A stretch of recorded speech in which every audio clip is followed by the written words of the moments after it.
Relay, we're covering today's top boxing news.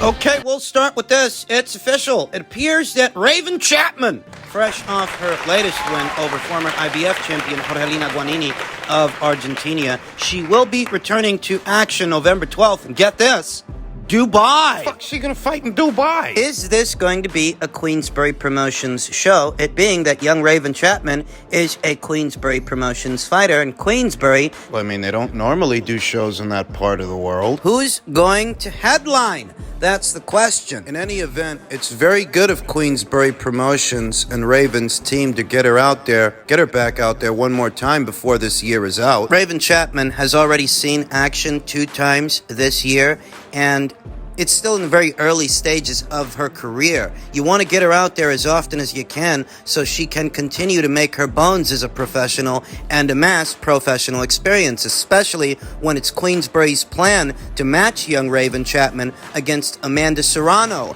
at the end of next year or the beginning of 2024. Assuming Amanda Serrano's still around, assuming she's still even there at featherweight at the end of next year or the beginning of the following year. Talked about that in my previous video, how there seems to be a verbal agreement in play for Raven Chapman to take on Amanda at the end of next year or the beginning of the following year. In truth, I think it's a bit soon for that kind of thinking, given the kind of champion and the kind of fighter that Amanda Serrano is. You don't want to have Raven Chapman on some kind of schedule. Not for a fighter like that. This ain't your run-of-the-mill fighter. Your run-of-the-mill champion. Raven Chapman sports a professional record of 4 wins, no losses, and no draws with 2 knockouts. She could be 5-0 before this year is out. This will be her 3rd fight this year, her 3rd fight in the year of 2022. Thus far, the most Raven Chapman has ever fought under the hot lights in a professional boxing match has been in an 8-rounder. She hadn't even fought for 10 rounds yet. So there is more work needs doing, more experiences to be garnered for young Raven Chapman. This is a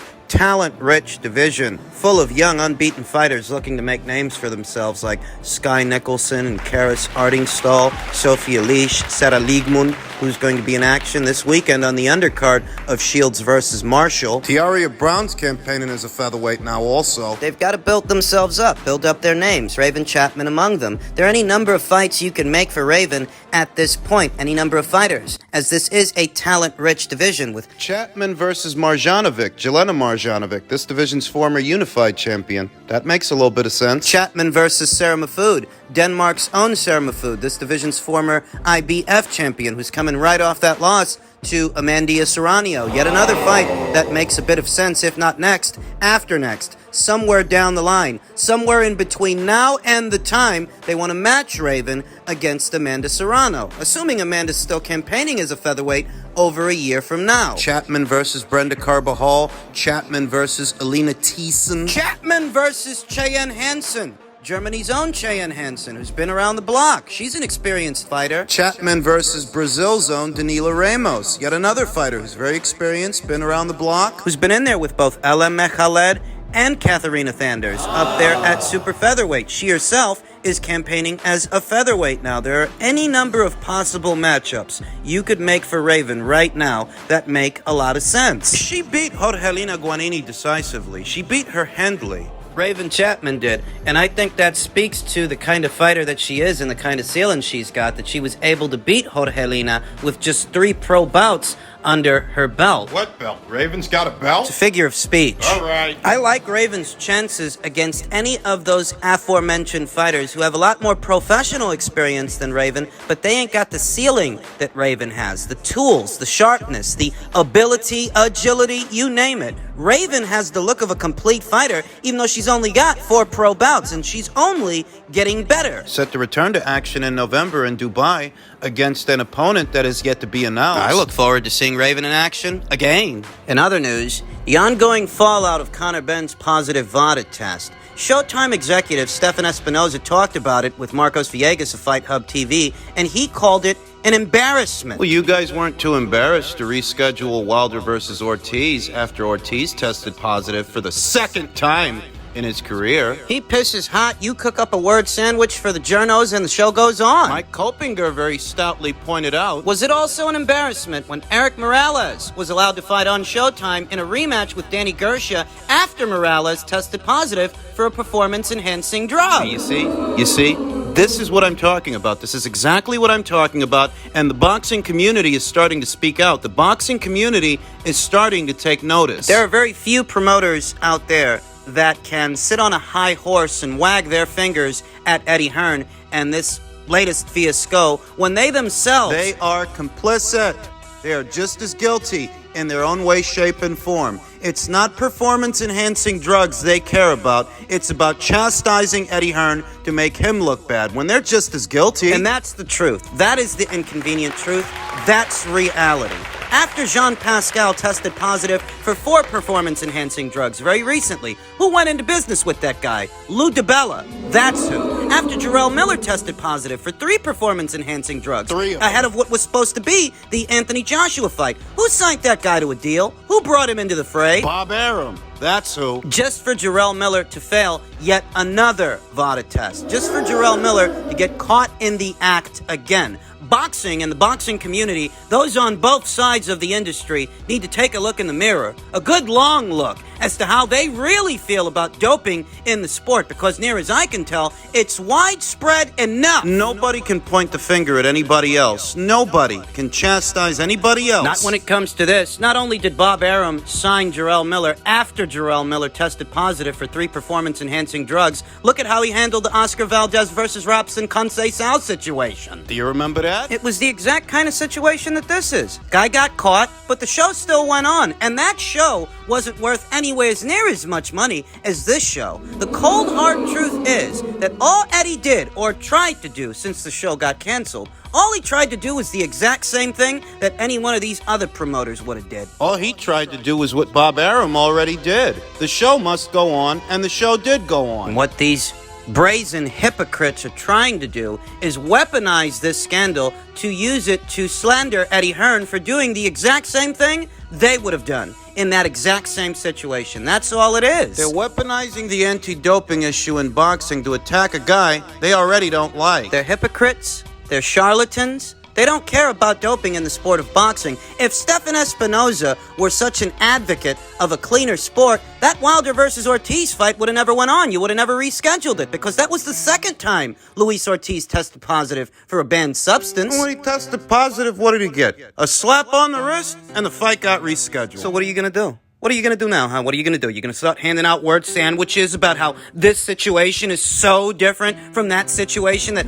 fighters that have tested positive for banned substances have never fought on the Showtime platform. Why don't you just cut the crap, Stefan? All of yous. You're all hypocrites, you're all complicit, and you're all guilty. There is a conversation that the boxing community, on both sides of the industry, there's a conversation, an inconvenient one, that they're just not ready to have. But before you try to assassinate Eddie Hearn's character, need I remind you that he could have decided to let the show go on. He could have. He probably would have got a lot of negative press for it, but he could have sought out the sanctioning from a different commission if he wanted to. He was at liberty to do so. Could have went to the Luxembourg Commission. He could have, to let them sanction the fight. What's the point of signing a contract for VADA testing and you totally ignore it?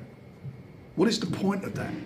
Oh, it doesn't suit for this fight because this one earns a lot of money, so we've parked that up over there, we won't use that. What did they sign up for? And it was dangerous. It was really dangerous and handled terribly badly. And it just brought boxing into disrepute. I mean, it was just awful. Okay, if you were promoting Chris Eubank Jr. v Conor Benn, and 3 weeks ago it came out that Conor Benn failed a VADA test, what would you have done? Cancelled it. Wasn't that what Eddie Hearn did? It's ridiculous. Took that going one day saying you're going to go to court, the next day you're accusing the press of writing stories that were untrue. I mean, we all see the interviews. It's madness. It could have been dealt with quite professionally and done without looking at people trying to coerce boxers into fighting and risking their lives. Right, let's just talk through the Anthony Joshua collapse. Nobody picked the phone up to us. But that's not what he said originally. He said he sent back the contract he sent back a contract and that was it. But what they sent back was full of red lines, which means amendments on various clauses in the contract. And we turned that round very quickly and got it back over to them. It never ever came back. They said it was being sent back and it never ever came back. And that's the truth of the matter. No, the truth of the matter is that approximately 2 weeks after the fights collapse, you're still talking about it. Why haven't you moved on? If you're confident in your fighters drawing power, why are you still sitting around doing interviews about Anthony Joshua and what happened there? We know what happened there. It collapsed. It's not happening this year. Your fighter is supposed to be fighting Derek Chisora for a third time. That's what you want to do. You guys that seem to think that Anthony, they don't bring nothing to the table. Okay, well, if he don't bring nothing to the table, go make the money with someone else that you could have made with him. Go do it. What are you still talking about a fighter that's coming off of 2 back-to-back losses for? Are you that desperate? That's what's ridiculous. In any event, the virtue signaling in association with Conor Benn's failed VADA test. Frank Warren, your top draw is a guy who tested positive for nandrolone after the Christian Hammer fight. Now, you tell me. Who played Christian Hammer the violin after that news broke? Where was the outrage? Where was the concern for the health and safety and well-being of the fighters then? Frank Warren signed Tyson Fury upon his return from that hiatus. And at no point was doping or anti-doping or just any of that stuff. I mean, none of that stuff stopped him from signing that guy. So spare me the Mother Teresa, please. All you're doing is weaponizing this scandal, weaponizing this issue in the sport as a means to continue to take shots at your competitor, who you are struggling to keep up with. Eddie Hearn has a lot more shows, good ones, happening in a lot more parts of the world than you do, Frank. and it eats you up inside. You can't take it. What have you got going on for what remains of this year? What? A repackaged, repurposed, re-microwaved Tyson Fury versus Derek Chisora fight? Is that it? It's pathetic. But you have toddlers looking after us fighters. Toddlers. These guys they call managers and promoters. These guys, I'm coming for you. Yeah, you tried to murder my boys. I'm coming for you. Yeah. Right, sorry, Spencer, I got a little bit carried away. Don't worry about that. Thank you so much. As you're speaking right, Chris, as you're speaking right now, Tundi's wiping tears from his eyes. Another man's son. I know what weight. I know what 3 pounds beneath 160 when you're 33 years old. When you're 33 years old, to get down to 3 pounds beneath that middleweight limit, it's madness. But he won't listen. Oddly enough, Chris Eubank Sr., Chris's father, oddly enough, he seems more angry about the catch weight than the banned substance found in Conor's system. When it comes to Conor, he said Conor would have had no idea what they would suggest he should have. I've seen them do it. They're not fighters. They are PE teachers, in my view. When I look at Conor Benn, that's a pure young man. He's actually going up to bat for Conor Benn, and he seems more angry about the catch weight. Is it possible that a banned substance could have found its way into Conor Benn's system without Conor Benn's knowledge, without him knowing it? We're talking about a women's fertility drug, after all. Okay. Is it possible that Conor Benn could have somehow ingested this with no knowledge as to whether or not it was on WADA's banned list, or VADA's, or UCAT's? Is that even possible? Sounds a lot like Chris Eubank Sr. is laying the blame for all of this at the feet of Conor's team, not Conor himself. Which is very peculiar, very strange. He seems more averse to the proposed catch weight that Chris Eubank Jr. accepted and signed up for. He seems more averse to that than any of this banned substance stuff. He said, I believe in him being Chris Eubank Jr., but he doesn't believe in me. I've let go. I've done nothing but gift this young man a career, a name, a face. I'm gonna have my boy tell me he's boss? He doesn't appreciate how good things have been. Your son wouldn't have to deal with anybody's catch weights if he were fighting a man his own size. It's a cold, hard truth. Your son is the one who thought it was more adequate use of his time and preparation to take on Conor Benn due to the value associated with his namesake than taking on a Denzel Bentley, taking on a Felix Cash. He could have easily fought one of them and got the lion's share of the pot. He didn't want to do that. He could have fought Demetrius Andrade for his WBO title back when he still had it. He could have fought Eubank Sr, who's in the market for a high-profile opponent. These were all feasible options for your son, and it was your son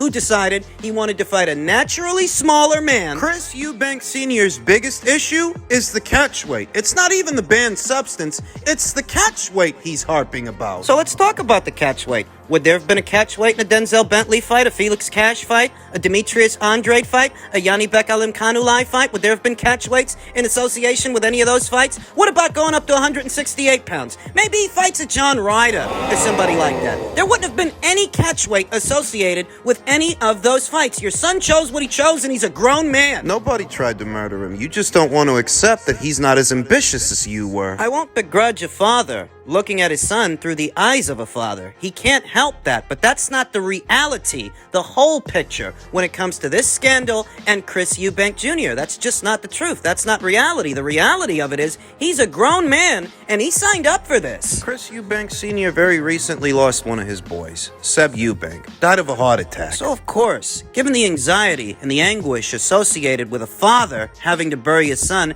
there are going to be concerns. Of course, but the truth is nobody tried to murder your son. He never had to accept the catch weight. He never had to accept this fight. He's not a victim. He's not a victim of anything. It's probably very hard for Chris Eubank Sr. to look at his son objectively because, well, that's his son. But he's not a victim. He is a young fighter who in some ways has it better than most because of his namesake and the value associated with it. That opens certain doors that he himself doesn't want to walk through. You do realize that if he would have fought Demetrius Andrade, reigning WBO champion back when he was still a champion, if he would have fought him in the United Kingdom, Chris Eubank Jr. would have still been the A-side to that guy. He still would have got the lion's share of the pot. All 4 or 5 guys I mentioned earlier, he would have got the lion's share of the pot against any one of those guys. This is what he chose for himself. There's no invisible force that crept into Chris Eubank Jr.'s bedroom, held a gun to his head, and forced him to agree to this fight. Forced him to sign on the dotted line, forced him to... Chris Eubank Sr. says he's coming after somebody. Who's he going to come after, his son? Because we don't get to this point without him being on board. None of this happens this way unless Chris